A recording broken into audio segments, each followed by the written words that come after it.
Hello and welcome to Greenify. In this video, I'll be sharing about the basics of indoor plants. I have categorized the basics in terms of 4 P's, and because there was a lot of information to share, we will be making 4 separate videos to cover the entire topic. The 4 P's stand for position, potting mix, pots and planters, plant care in terms of water and fertilizer, and pests and diseases. In this video, I'll be talking about the first P, which is position, in terms of sunlight and appliances like heaters and air conditioners.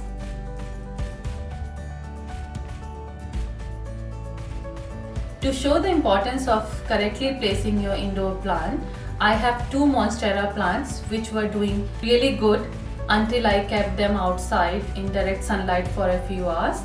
And when I checked them again, all the top leaves were bleached and burned and I had to remove them. And even the bottom leaves, as you can see, show sign of damage. Technically, all indoor plants are outdoor plants which were exposed to different light conditions within the forest. Like some plants were exposed to low light condition, some to bright indirect light, and some even to direct sunlight. And we need to provide similar light conditions to those plants indoors. There are broadly 2 zones of light, direct light and indirect light. Direct light is the kind of light that's coming from a window and it stays there for a long time.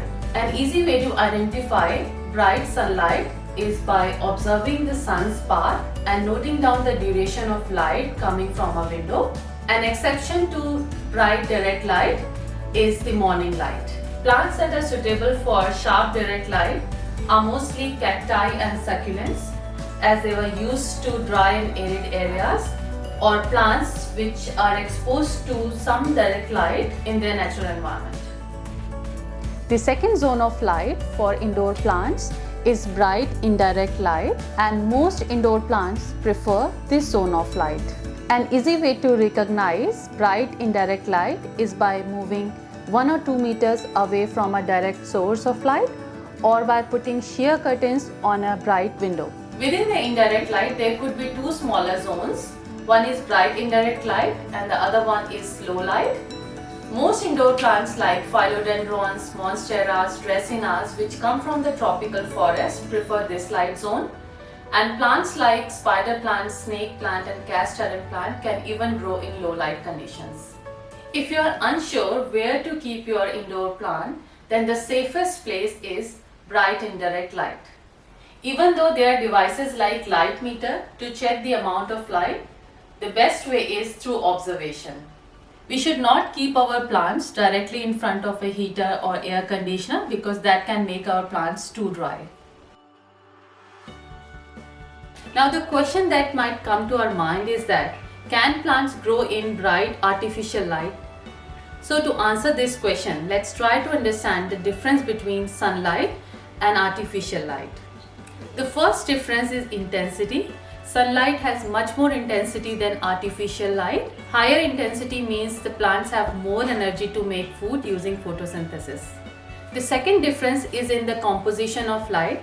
We all know that white light consists of a spectrum of light. The plants need more from the red and the blue spectrum, and it reflects the green light, and that's why the plant looks green. The artificial light has less of red and blue light as compared to the sunlight. There are special LED lights that emit light from the red and blue spectrum, and they are used for growing plants. In the next video, I'll be sharing information about the second P, which is potting mix, pots and planters. I hope you found this information useful. Thanks for watching.